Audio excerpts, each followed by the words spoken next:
নমস্কার বন্ধুরা, রুমার গল্পের দুনিয়ায় আপনারা সকলে স্বাগত। আজ আপনারা শুনবেন তমাল বন্দ্যোপাধ্যায়ের লেখা গল্প রেহাই। আমার গল্প পাঠ ভালো লাগলে যারা এখনও আমার চ্যানেলটিকে সাবস্ক্রাইব করেননি তারা আমার চ্যানেলটিকে সাবস্ক্রাইব করে দেবেন। শুরু করছে আজকের গল্প রেহাই। গল্প পাঠে আমি রুমা। ক্যাফেটেরিয়াটা চমৎকার, ঘিঞ্জি লোকালয় থেকে দূরে। জায়গাটা যে এই অবিন্যস্ত শহরের কোনো টুকরো তা বোঝা ভার। ফিনফিনে হাওয়া আসছে পেছনের সবুজ পার্কটা থেকে। 2-4 জনের বেশি লোক নেই। আকাশ মেঘলা থাকায় দিনের আলো নম্র কোমল চোখে তাকিয়ে আছে সব কিছুর ওপরে। সিঞ্জিনি কোণের বেতের চেয়ারটায় বসে 3 নাম্বার সিগারেটটা ধরালো। তামাকটা বেশ দামি। ঝিমঝিমে একটা আলতো নেশা চারিয়ে যাচ্ছে রক্তে। শিশে রঙের চোখের পাতাটা নিচে নামিয়ে ব্যাপারটা উপভোগ করছিল সে। মালবিকা যে সামনে এসে দাঁড়িয়েছে, প্রথমে একেবারেই খেয়াল করতে পারেনি সিঞ্জিনি। সংবিত ফিরল মালবিকার গলাটায়। সিঞ্জিনি দি তো, যদি খুব ভুল না করে থাকি। চোখ মেলে ওপর দিকে তাকিয়ে সে বলল, ভুলের প্রশ্ন উঠছে কোথায়? এখানে মহিলা বলতে আমি ছাড়া আর কাউকে নিশ্চয়ই তোমার চোখে পড়ছে না। তুমি তো বিতনুর কাছে আমার ছবি দেখেছ, দেখনি? হ্যাঁ দেখেছি, মানে ছবিতে দেখা আর নিজের চোখে। কেন, তোমার চোখ কি বলছে? পাল্টে গেছি? চেনা যায় না, এতটাই পাল্টে গেছি? না না দিদি, এভাবে নিচ্ছ কেন? প্রথমবার দেখা হলো, কনফার্মেশন তো একটা লাগেই। তেমন হলে যে নাম্বারটা থেকে তোমায় ফোন করেছিলাম সেটাই কল করে দেখতে পারতে আমার ব্যাগের ভেতরে সেটটা বাজে কি না। না মানে দিদি, আমি তোমায় দূর থেকে দেখেই চিনতে পেরেছি, ওটা জাস্ট কথার কথা। আবার দিদি ফিদি বলা শুরু করলে কেন? আমি যে তোমার চেয়ে বয়সে বড় সেটা কি মনে করিয়ে দিতেই হবে? সরি, তাহলে তোমায় নাম ধরেই ডাকি। সরি সিঞ্জিনি। হ্যাঁ, এত তাড়াতাড়ি সরি বলে ফেললে? সিঞ্জিনি ঠোঁট বেঁকায়। আমি সহজে সরি বলি না। In fact I never say sorry. কী ব্যাপার, ঘাবড়ে গেলে নাকি? ঘাবড়ানোর কিছু নেই, আমার কথাবার্তা এরকমই। তবে তোমার আমাকে দিদি বলার একটা জাস্টিফিকেশন আছে। আমরা একই পুরুষের 2জন নারী। সেই সব পুরনো দিন হলে আমরা একসঙ্গেও থাকতে পারতাম, এক ছাদের তলায়। সিঞ্জিনি ঠোঁটের কোণে থিরথিরে একটা হাসি রেখা ফুটিয়ে তোলে। সামনে ঝুঁকে উল্টে থাকা গ্লাসটাকে নিয়ে নাড়াচাড়া করতে করতে বলে, বিতনু তাহলে এখন ভালোই আছে? আই মিন, ভালো রেখেছ? খবর পাই আজকাল ওকে অনেক বেশি রিল্যাক্সড লাগে। চোখ মুখের চেহারাটাই পাল্টে গেছে, সেই উদ্ভ্রান্ত ভাবটা আর নেই। আমার খপ্পর থেকে বেরিয়ে বেচারা হাঁপ ছেড়ে বেঁচেছে। লাইফ হেল করে ছেড়ে দিয়েছিলাম। ফের মুখ মুচড়ানো হাসিটা জেগে উঠল চিবুকের বাঁ দিক থেকে। অন্যদিকে তাকিয়ে বলে চলল, ওর দরকার ছিল তোমার মতো টিপিক্যাল ভালো মেয়ের। ওই যে কী সব বলে না, গৃহকর্ম নিপুণা, শান্তশিষ্ট, ধৈর্যশীলা ঘরোয়া টাইপ। বিতনুর তাহলে অবশেষে ঠিকঠাক একটা লাইফ পার্টনার জুটল বলছো? অর্ধাঙ্গিনী। মালবিকা আর কি বলবে? কিংকর্তব্য বিমূর মুখে দাঁড়িয়ে দাঁড়িয়ে মহিলার আপাদমস্তক চোখ বোলাচ্ছিল। হাতের সিগারেটটার ছাই অ্যাস্ট্রেতে ফেলার প্রয়োজন বোধ করছে না। আঙুল দিয়ে টোকা মেরে আগুনের মাথা থেকে উড়িয়ে দিচ্ছে হাওয়ায়। পরনে চাপা জিন্স আর নীলচে টপ। পায়ের ওপর পা তুলে বসার ভঙ্গিটা আত্মসচেতন, গরিমামণ্ডিত দেহের ভাষা। ছবিতে দেখে যেমন লেগেছিল তার চেয়ে এখন অনেক ম্লান লাগছে বটে, তবে নিঃসন্দেহে রূপবতী। লম্বাটে মুখটার সঙ্গে অভিজাত নাকটা বেশ মানানসই। চোখ দুটো ঈর্ষণীয়, তবে বড্ড ক্লান্ত লাগছে। চোখের পাতার উপর নিচ সুপরিকল্পিতভাবে কাজল চর্চিত না হলে হয়তো দেখা যেত বেশ কিছু ভাঁজ। কাজলের প্রান্তীয় টানটাকে ওভাবে সযত্নে ধেবড়ে দেওয়ার ফলে সবজে মনির চোখ দুটো আবেদনময়ী হয়ে উঠেছে তো বটেই, একই সঙ্গে স্পষ্ট ডার্ক সার্কেলগুলোয় মনোযোগ দিতে দিচ্ছে না। উজ্জ্বল গায়ের রং এখন অনেক ফ্যাকাশে, রক্তশূন্য লাগছে, বড্ড রোগা হয়ে গেছে। আসল যা বয়স তার তুলনায় বেশ বয়স্ক দেখাচ্ছে।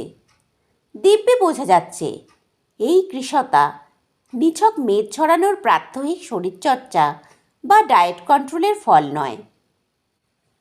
হারে দাঁড়িয়ে কেন? সিঞ্জিনি ভ্রুকুচকে সামনে চেয়ারটা দেখিয়ে বলল, আমি তো আর স্কুল টিচার নই। আমি নিশ্চয়ই তোমাকে দাঁড়িয়ে থাকার পানিশমেন্ট দিইনি। বসো, চেয়ারটা টেনে নিয়ে বসো। Take it easy Malavika, take it easy. Chair টেনে বসেছে মালবিকা, তবু আড়ষ্টতা পুরোপুরি যায়নি। সিঞ্জিনির সামনে বসে নিজের রূপের মাঝারি আনা কেমন একটা অস্বস্তিতে রেখেছে মালবিকাকে। সুন্দরী মেয়েরা যেন একটা আলাদা স্পিসিস, নিজেকে কী মনে করে কে জানে। সিঞ্জিনি ফট করে বলে বসল, সিগারেট খাও? খেলে খেতে পারো, ডোন্ট হেজিটেট। কথাটা শুনে কিছুটা ভ্যাবাচেকা খেয়ে গিয়েছিল মালবিকা। সলজ্জ ঢঙ্গে বলল, হে মা, না না, আমি সিগারেট খাই না। ভ্রু কুঁচকে ওঠে সিঞ্জিনির। এ মা করার কি আছে? তুমি খাও না তো খাও না, এমন করে বলছো যেন সিগারেট খাওয়াটা অপরাধ। Middle class prejudice. হ্যাঁ, এমনিতে আমি মিডল ক্লাসই। বাবা শিক্ষকতা করতেন আর আমি একটা স্কুলে পড়াই, যথেষ্ট প্রত্যয়ের সঙ্গে বলল মালবিকা। না না, মিডল ক্লাস ব্যাপারটা একটা মানসিকতা। তোমায় বেশ কয়েকবার দেখেছি গড়িয়াহাটের ফুটপাতে ওই হকারদের সঙ্গে দর কষাকষি করে নাইটি, চপ্পল, টি শার্ট, কাপ ডিশ কিনতে। কি জানি কেন যে ওসব জায়গা থেকে মার্কেটিং করো, ওতে কি এমন সাশ্রয় হয় কে জানে। তোমার সানগ্লাসটাও তো দেখছি ব্র্যান্ডেড নয়। আমি আবার এই সব ব্যাপারে খুব পার্টিকুলার, ব্র্যান্ড ভ্যালুটা মেনটেন করি। ওসব ফুটপাতে দাঁড়িয়ে জিনিস কেনা, উফ, জাস্ট ইম্পসিবল। তুমি অবশ্য বেশ ভালো বার্গেন করো দেখেছি, বেশ কয়েকবার দেখেছি।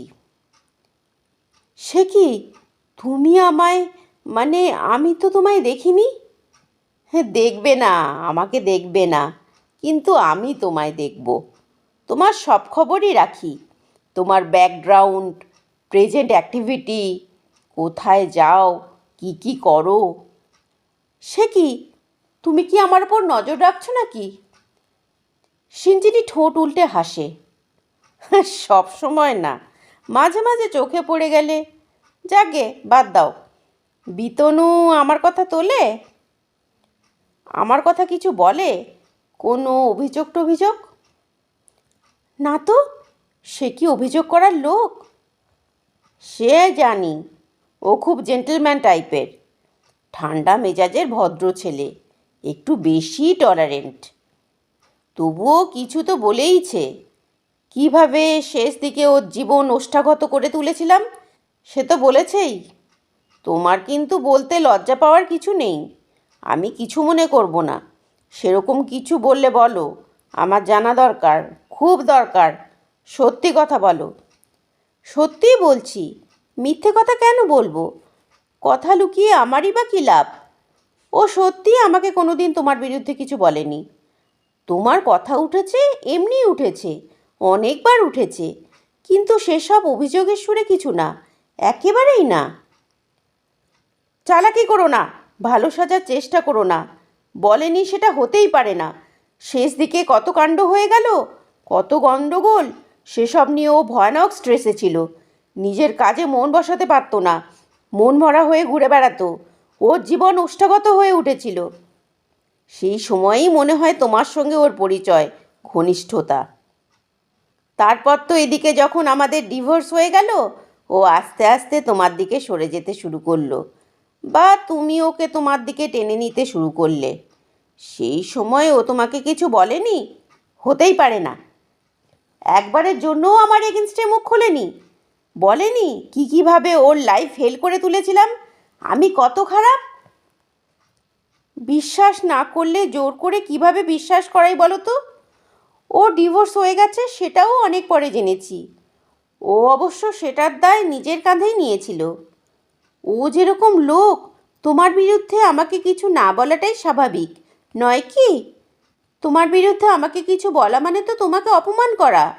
ও কিছুতেই তা করবে না, সেটা মনে হয় আন্দাজ করতে পারো। জানি জানি, ওকে আমায় চেনাতে এসো না। ঈষৎ উত্তেজিত ভঙ্গিতে হাত নাড়ায় সিঞ্জিনী। ওর সঙ্গে কতদিন ঘর করছো? আমরা একটানা 7.5 বছর এক ছাদের তলায় ছিলাম, তার আগে 3 বছরের কোর্টশিপ। নিজেকে এত বুদ্ধিমতী ভেবে বসো না। 1 বছরে সব বুঝে যাবে, যা আমি 10 বছরেও বুঝিনি। চুপ করে যায় মালবিকা। সিঞ্জিনী বলল, মুখ ফুটে কিছু বলার লোক সে নয় জানি, বাট আই এম শিওর আমাকে টলারেট করা যতটা কঠিন, তার চেয়েও কঠিন আমাকে পুরোপুরি ভোলা। আমার সম্পর্কে সাইলেন্স বজায় রেখে আমাকে যতই নস্যাৎ করতে চাক, কঠিন, শিকড় শুদ্ধ উপড়ে ফেলা কঠিন। সেন্সিটিভ মানুষ তো, ও সাইলেন্সটাই প্রমাণ করে it's difficult, very difficult. Malavika কী বলবে বুঝে উঠতে পারে না। ওর মুখ থেকে চোখ সরিয়ে টেবিলের গোলমরিচদানির ওপর রাখে। সিঞ্জিনী আরও একটু ঝুঁকে পড়ে সামনে। তুমি হয়তো ভাবছো এইসব শোনানোর জন্য কি আমাকে ডেকে এনেছে নাকি? হাজার হোক, তুমি এখন ওর লিগাল ওয়াইফ। এসব কথা শুনতে তোমার মোটেও ভালো লাগছে না জানি, কিন্তু আমাকে কিছু কথা বলতেই হবে। গুছিয়ে বলতে পারি না, এলোমেলো বকবো, কিছু মনে করো না। আসলে বিতনুর জন্য সেদিন খুব খারাপ লাগলো। পুরনো অনেক কথা মনে পড়ছিল, কেমন একটা আক্ষেপ মতো হচ্ছিল। ওকে তো আমি একটা স্বাভাবিক জীবনও দিতে পারতাম। এমন অনেক কিছুই করেছি যেগুলো করা উচিত হয়নি। নো ডাউট ওর ওপর একটানা টর্চার করে গেছি। শেষ দিকে ওর ওপর অত্যাচার চালানোটা আমার জন্য একটা নির্মম খেলা হয়ে দাঁড়িয়েছিল। আসলে কি জানো, নরনারীর সম্পর্কটা একটা অদ্ভুত জায়গা। নারী যদি শুরু থেকেই বুঝে যায় যে তার পুরুষটি আসলে সহনশীল, নম্র, ভদ্র, মিক অ্যান্ড মাইল্ড, তাহলে সেই পুরুষের কপাল পড়ল। হলপ করে বলতে পারি, ওর জায়গায় যদি খুব অবাধ্য, অসভ্য, ক্রুয়েল অ্যান্ড প্রিমিটিভ একজন লোক থাকতো, আমি অত বাড়তে পারতাম না। ও মানুষটা বেসিক্যালি ভালো, and I took advantage of his goodness. তা এসব কথা আমাকে বলে কি হবে? সরাসরি ওকে ডেকেই তো বলতে পারতে। ওর ফোন নাম্বার তো পাল্টায়নি, ওকে ফোন করে একটা অ্যাপয়েন্টমেন্ট করে নিতে পারতে। বেশ চাঁচাছোলা স্বরে মালবিকা বলল, তুমি কি সেটা অ্যালাউ করতে? আই মিন, তোমাকে না জানিয়ে সেটা করাটা আনএথিক্যাল হতো নাকি? সেটা কি ঠিক হতো? দেখো ভাই, আমি যা করতে চাই সোজাসুজি করতে চাই। ওসব লুকোছাপা আমার পছন্দ নয়। আফটার অল, ও তো এখন তোমার হাজব্যান্ড। তোমার পারমিশন না নিয়ে ওকে ডাকাটা আমার কাছে অন্তত নীতিবিরুদ্ধ। তাছাড়া সেটা করলে তুমি আমার সম্পর্কে বাজে ধারণা করে বসতে। কিছুক্ষণ চুপ করে থেকে মালবিকা বলল, তাই আমার লেজিটিমেট পারমিশন নিতে ডেকেছ? অবশ্য পারমিশন না নিলেও আমি জানতে পারতাম। আশা করি বিতনু আমায় না জানিয়ে তোমার সঙ্গে দেখা করতে যেত না। তবে এতে আমার বাধা দেওয়ার মতো কিছু তো দেখছি না। ও যদি মনে করে দেখা করবে, ওর ব্যক্তিগত সিদ্ধান্তে হস্তক্ষেপ করার কোনো মানে হয় না। আমি এমনিতে স্বামী স্ত্রীর সম্পর্কের মধ্যে স্পেস ব্যাপারটাই বিশ্বাস করি। সেখানে তো আমার কিছু করার থাকতে পারে না। ওর ওপর বিশ্বাস রাখা ছাড়া আমার কিছু করার থাকতে পারে না। শুনে ভালো লাগলো। সত্যি বিশ্বাসটা খুবই জরুরি। তুমি বেশ ম্যাচিওর মেয়ে। মনে হচ্ছে তুমি মানুষটা লিবারাল, বড় মনের রাইটিয়াস ওম্যান। বিতনুর এইরকম মেয়েই দরকার ছিল। প্রকৃতি মাঝে মাঝে চক্রান্ত করে যার যার সুটেবল লাইফ পার্টনার জুটিয়ে দেয় আর আনসুটেবলদের ছেটে ফেলে দেয়। Wish you all success in life. Both of you deserve each other. সিঞ্জিনীর কথা বেশ করুণ শোনালো মালবিকার কানে। মহিলা বোধহয় এখন আক্ষেপ করছে বিতনুকে এভাবে অত্যাচার করে একসময় ওর জীবন বিষময় করে তোলার জন্য অনুশোচনায় ভুগছে মনে হলো। এখন বোধহয় ও খুব একা হয়ে গেছে, নিঃসঙ্গ, বিষাদগ্রস্ত, রিক্ত, ক্লিষ্ট। বিতনু কিছু না বললেও অন্য অনেকের মুখে শুনেছে মহিলা এমনিতে সুবিধের নয়, প্রচুর পুরুষসঙ্গী, রাফ জীবন কাটায়, ভয়ানক মুডি, বিয়ার আর সিগারেট খায় জনসমক্ষে, স্কুটি চালিয়ে এদিক ওদিক ঘুরে বেড়ায়। ডিভোর্সের আগে এতটা ছিল না, কিন্তু এখন অনেকটাই লাগাম ছাড়া হয়ে গেছে, কেমন একটা ছন্ন ছাড়া হয়ে গেছে, বড়লোক বাপের স্পয়েলড চাইল্ড।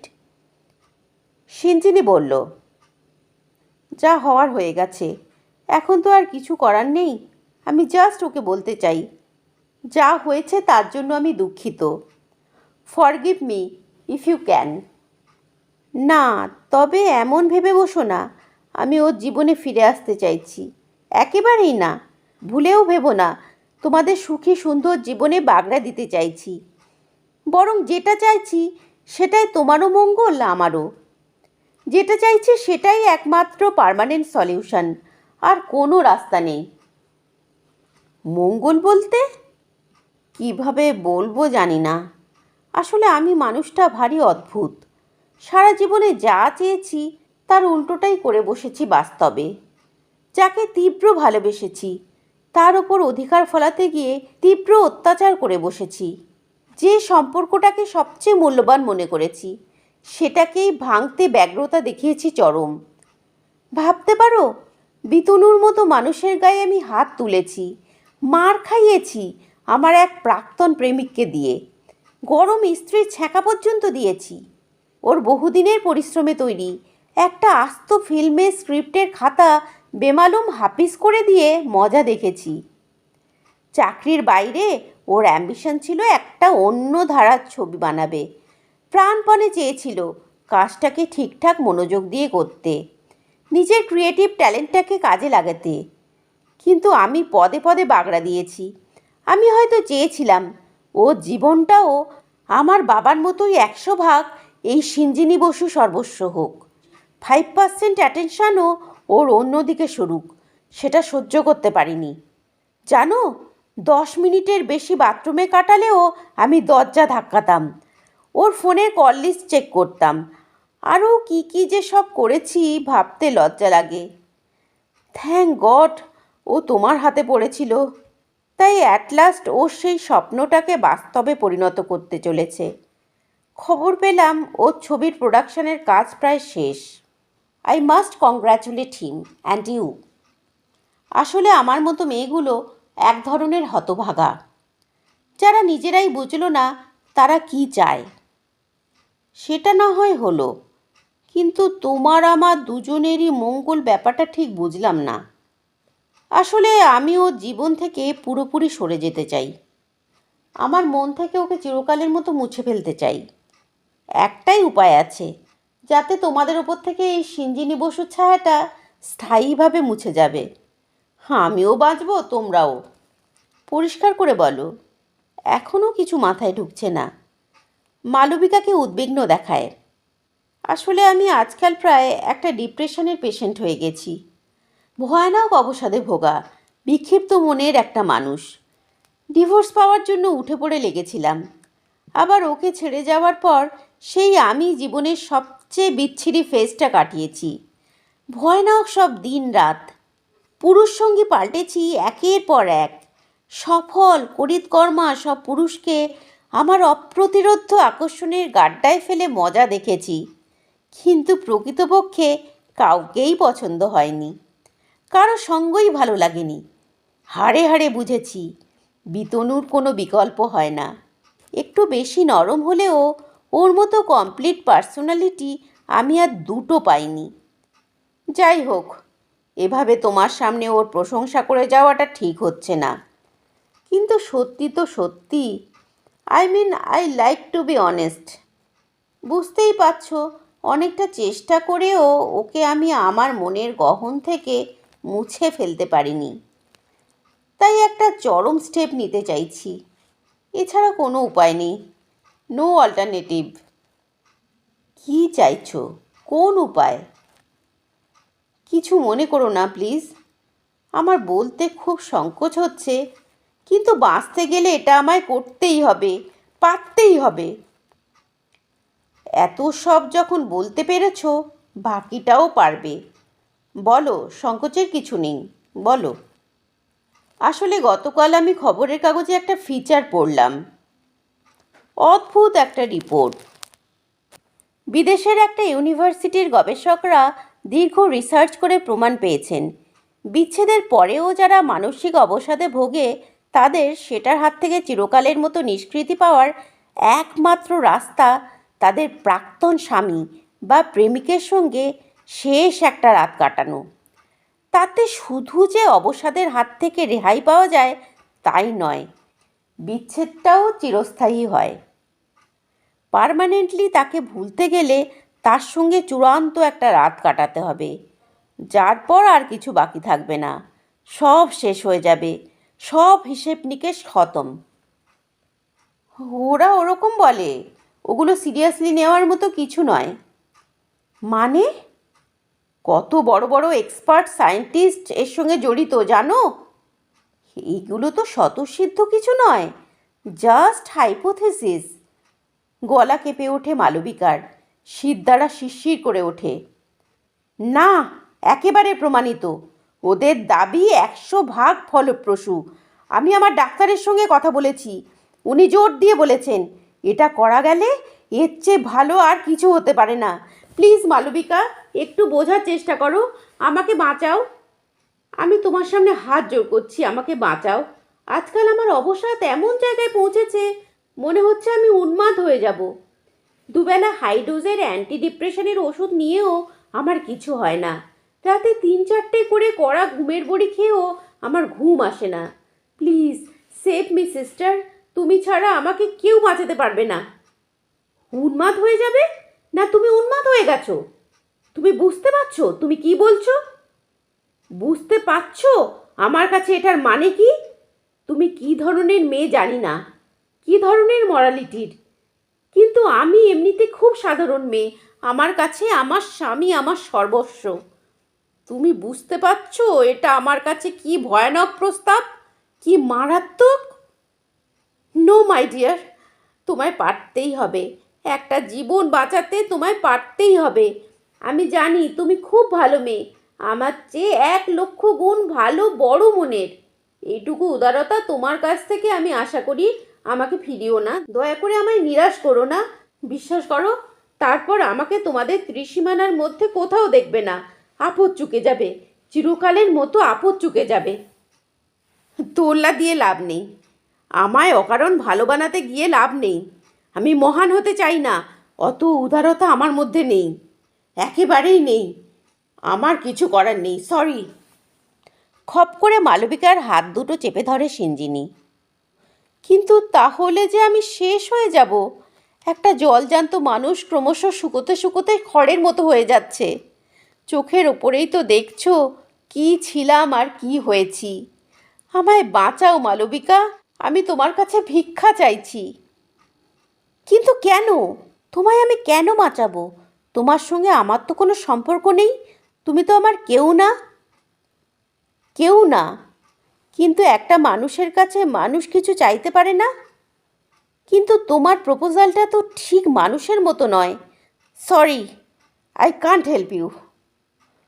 সিঞ্জিনি করুণভাবে তাকায় মালবিকার দিকে, পাকা চোখে তাকিয়ে মুখটা সরিয়ে নেয়। আবার যখন ফিরে তাকায়, ও চোখ দুটো জলে টসটস করছে, ভারী বিপন্ন দেখায় ওকে।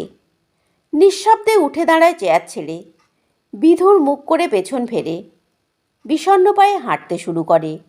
ওকে দেখে হেমন্তের শুকনো পাতার মতো লালচে হলুদ লাগে মালবিকার। ঘাসের ওপর বিছানো শুকনো পাতাগুলো মারিয়ে ঈষৎ টলমল ভঙ্গিতে বাইরে দাঁড়ানো স্কুটিটার দিকে এগিয়ে যায় সিঞ্জিনী। মালবিকা বিড়বিড় করে বলে, কত বড় স্পর্ধা, চাইলেই হলো, চাওয়াতে যেন ওর একচেটিয়া অধিকার। ও চলে যাওয়ার কিছুক্ষণের মধ্যেই বিতনুর ফোন এলো। কি হলো, এত দেরি হচ্ছে কেন? জ্যামে আটকে রয়েছ? না না, স্কুলে একটা মিটিং ছিল তাই যাচ্ছি। তুমি খেয়ে দিয়ে তালা দিয়ে বেরিয়ে যাও, আমার কাছে তো চাবি আছে, অসুবিধা নেই। ফেরার পথে বারবার মুখটা মনে পড়ছিল। সারা রাস্তা ভাবতে ভাবতে আসছিল, তার কি আর একটু কম অনমনীয় হওয়া উচিত ছিল? নিষ্ঠুরতা জিনিসটা একেবারেই মজ্জাগত নয় তার, কিন্তু দরকার পড়লে নির্দয়তা দেখানোটাই দুনিয়ার দস্তুর। বিশেষ করে এসব ব্যাপারে কবে কোন মহিলা নমনীয় হতে পেরেছে, না হওয়া উচিত? আবার কে জানে, হাজার হোক, সিঞ্জিনী বিতনুর জীবনে প্রথম নারী। আইনি বিচ্ছেদ হয়ে গেলেও তার কিছু অধিকার তবু অবশিষ্ট থেকে যায় কিনা কে জানে। বিতনুকে জিজ্ঞেস না করে নিজে থেকেই ওর ওপর এতটা অধিকার ফলানোটা অসমীচীন নয় তো? বিতনুকে মুখ ফুটে সবটা বলতে মন চায় না একেবারেই। ওর ওপর যদিও বিশ্বাস আছে, তবু বেশি ফ্র্যাঙ্ক হতে গিয়ে যদি হিতে বিপরীত হয়, কর্তব্যবোধ দেখাতে গিয়ে ও যদি জড়িয়ে পড়ে। মানুষকে বিশ্বাস করা যেতে পারে, কিন্তু রক্ত মাংসের শরীরকে কতটা বিশ্বাস করা যায়? সারা সন্ধেটা ঘুম মেরে কেটে গেল মালবিকার। রাতে কিছুতেই ঘুম আসতে চায় না। পাশে এডিটিংয়ের কাজ সেরে দেরি করে ফিরে ক্লান্ত বিতনু নিশ্ছিদ্র ঘুমোচ্ছে। কিছুক্ষণ এপাশ ওপাশ করে উঠে মোবাইলে সময় দেখতে গিয়ে দেখে একটা SMS এসেছে। জেগে থাকলে একটা ফোন করতে পারি? সিঞ্জিনী। অনেক দ্বিধাদ্বন্দ্বের পর দরজা ভেজিয়ে বারান্দায় গিয়ে সে কল করল সিঞ্জিনীকে। সিঞ্জিনী ফিসফিসিয়ে বলল, কিছু ভেবে দেখলে? আমি কিন্তু তবু তোমার সিদ্ধান্তের অপেক্ষায় রয়েছি। এখন আমার জীবন তোমার হাতে, ইচ্ছে হলে রাখবে, না হলে শেষ করে দেবে। তুমি না চাইলে আমার হাতে আর রাস্তা নেই, অগত্যা সুইসাইডই করতে হবে। এর মধ্যে কোনো দিন সকালে খবরের কাগজ খুলে দেখবে, হয়তো পড়বে দক্ষিণ কলকাতার ফ্ল্যাটে মহিলা আত্মঘাতী, কিংবা মহিলার মৃতদেহ উদ্ধার লেক থেকে। কিচ্ছু ঠিক নেই, যা কিছু হতে পারে। এখন আমার যা মনের অবস্থা, যা কিছু হয়ে যেতে পারে। চাপা স্বরে ঘ্যারঘেরিয়ে ওঠে মালবিকার গলা। তাতে আমার কি করার থাকতে পারে? তোমার জীবন তুমি বুঝে নাও।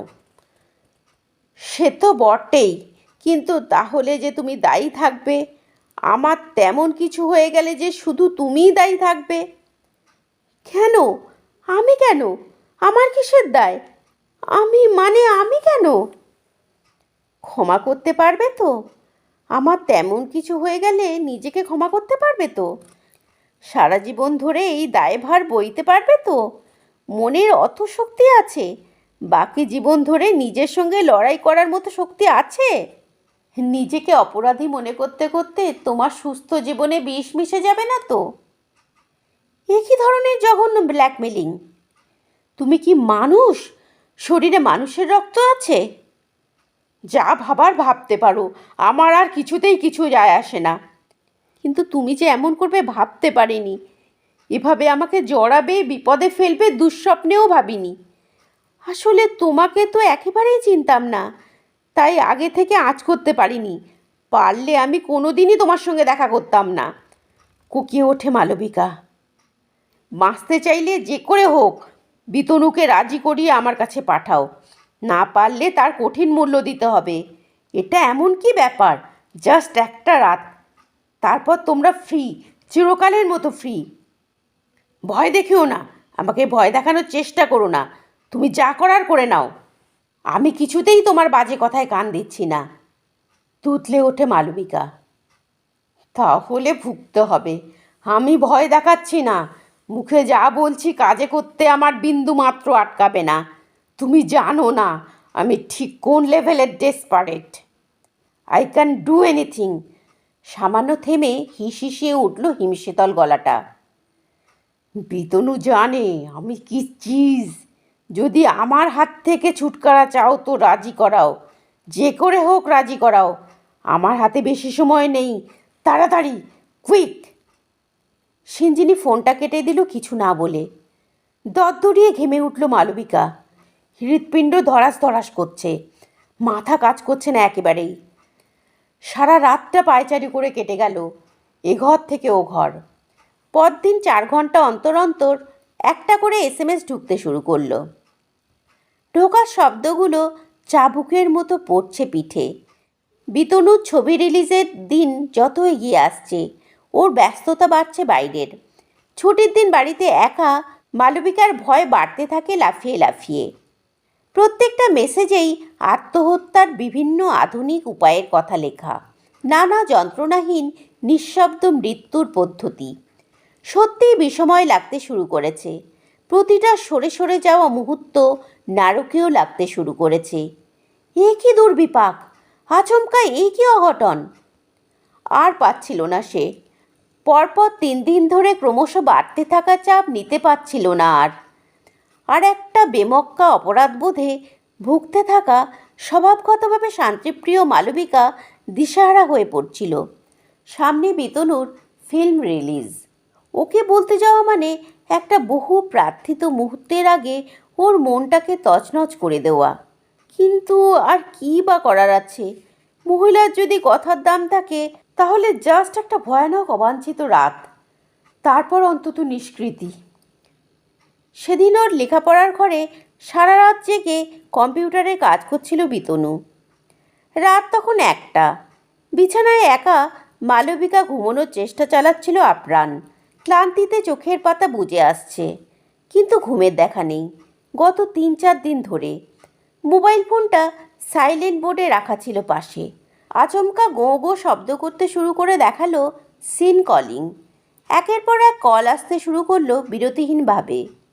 কিছুতেই রিসিভ করতে চায় না মালবিকা, আর বুকের রক্ত শুকিয়ে আসে। আধ ঘন্টা পর একটা SMS, ইংরেজিতে লেখা, তাহলে আজকের রাতটাই আমার জীবনের শেষ রাত। তুমি ভালো থেকো। তোমার বাকি জীবনের জন্য শুভেচ্ছা রইল। শুভেচ্ছা শব্দটা শ্লেষ তীক্ষ্ণ শলার মতো বিঁধল তাকে। আর পারল না, কিছুতেই আর ধরে রাখতে পারল না নিজেকে। সশব্দে দরজা ঠেলে ঢুকে বিতনুর সামনে দাঁড়ালো আতঙ্কিত চোখ মুখ নিয়ে। প্রায় এক নিঃশ্বাসে সব কথা বলে ফেলে ডুকরে উঠল। শুনে বেশ কিছুক্ষণ স্তম্ভিত হয়ে থাকলো বিতনু। মাথায় হাত দিয়ে বসে পড়ল। ওর ওই বিমূঢ় অবস্থা ভাঙতে হলো মালবিকাকেই। আন্তরিক চেষ্টায় বোঝাতে হলো ওকে কেন যেতেই হবে। যে করেই হোক সিঞ্জিনির চাহিদা মেটাতেই হবে। শুধু ওর জন্যই না, নিজেদের নির্বিঘ্ন বাকি জীবনের স্বার্থেই যেতে হবে। বিতনু রাজি হলো অবশেষে। নিতান্তই অনিচ্ছা সত্ত্বেও যেন যেতে বাধ্য হলো। বিকেলবেলা হাতে জরুরি সব কাজ ফেলে এক মুখ কালো মেঘ আর সংশয়চর্চর পদক্ষেপে সিঁড়ি বেয়ে নেমে গেল। চোখের বাইরে চলে যাওয়ার আগে এক পলক তাকালো মালবিকার দিকে। রাত 10:30 নাগাদ সিঞ্জিনির ফোন। আলতো স্বরে সযত্নে উচ্চারণ করল, মালবিকা। হ্যাঁ বলো, আবার কি বলার? অধৈর্য গলায় গুমড়ে উঠল মালবিকা। ওপারের গলাটা ভাঙা ভাঙা, বিধ্বস্ত। বিতনুকে রওনা করে দিয়ে এলাম, আর কিছুক্ষণের মধ্যেই বাড়ি পৌঁছে যাবে। হ্যাঁ তো কি? না মানে আমি তোমায় জাস্ট বলতে চাইছিলাম, আমি ঝুঁকি নিতে পারলাম না গো। কিছুদিন হলো আমার শরীরটা একেবারেই ভালো যাচ্ছে না। একটা জ্বর কিছুতেই ছাড়তে চাইছে না। র্যাপিডলি ওজন কমে যাচ্ছে। মনে হয় আমার ইমিউনিটি নষ্ট হয়ে যাচ্ছে। সারা শরীরে ভয়ানক অস্বস্তি। আমি সন্দেহ করছি। কিসের সন্দেহ? খারাপ কিছু সন্দেহ করছি। অ্যাকচুয়ালি তোমাকে বলতে দ্বিধা নেই, চরম ডিপ্রেশনের হাত থেকে বাঁচতে আজে বাজে জায়গায় ঘুরে বেরিয়েছিলাম। মেলামেশা করেছিলাম এক অচেনা যুবকের সঙ্গে। সন্দেহ করছি আমি ইনফেক্টেড, আমি পজিটিভ। না হলে এমন কেন হবে? এমন হাল কি করে হবে? আমি রিস্ক নিতে পারলাম না, বিতনুর জন্য রিস্ক নিতে পারলাম না। মালবিকার বাকযন্ত্র বিকল হয়ে গেল। সিঞ্জিনী কাতরভাবে বলে উঠল, তবু আমি পারতাম, ওকে আমার সঙ্গে মিশিয়ে নিতে পারতাম। কিন্তু আমার কেমন যেন মনে হলো ওর ওপর আমার বোধহয় আর কোনো অধিকার নেই। ওর দিকে তাকিয়ে মনে হলো ও আমায় ভুলে গেছে। ও চোখে মুখে আমি আর কোথাও নেই। ইনফ্যাক্ট আমি আর কোথাও নেই। গলা আটকে এলো ওর। এতক্ষণ আপনারা শুনছিলেন তমাল বন্দ্যোপাধ্যায়ের লেখা গল্প রেহাই। গল্পটি কেমন লাগলো কমেন্টে লিখে জানাবেন। আমার গল্প পাঠ ভালো লাগলে যারা আমার চ্যানেলটিকে এখনও সাবস্ক্রাইব করেননি তারা আমার চ্যানেলটিকে সাবস্ক্রাইব করে দেবেন। সাবস্ক্রাইব করার সময় বেল আইকনটিতে প্রেস করবেন, তাহলে আমার চ্যানেলে পোস্ট করা নতুন গল্পের নোটিফিকেশন আপনারা তক্ষুনি পেয়ে যাবেন। আজকের মতো আমি এখানেই শেষ করছি। পরের দিন আসবো নতুন গল্প নিয়ে আপনাদের কাছে। সুস্থ থাকবেন, ভালো থাকবেন। ধন্যবাদ।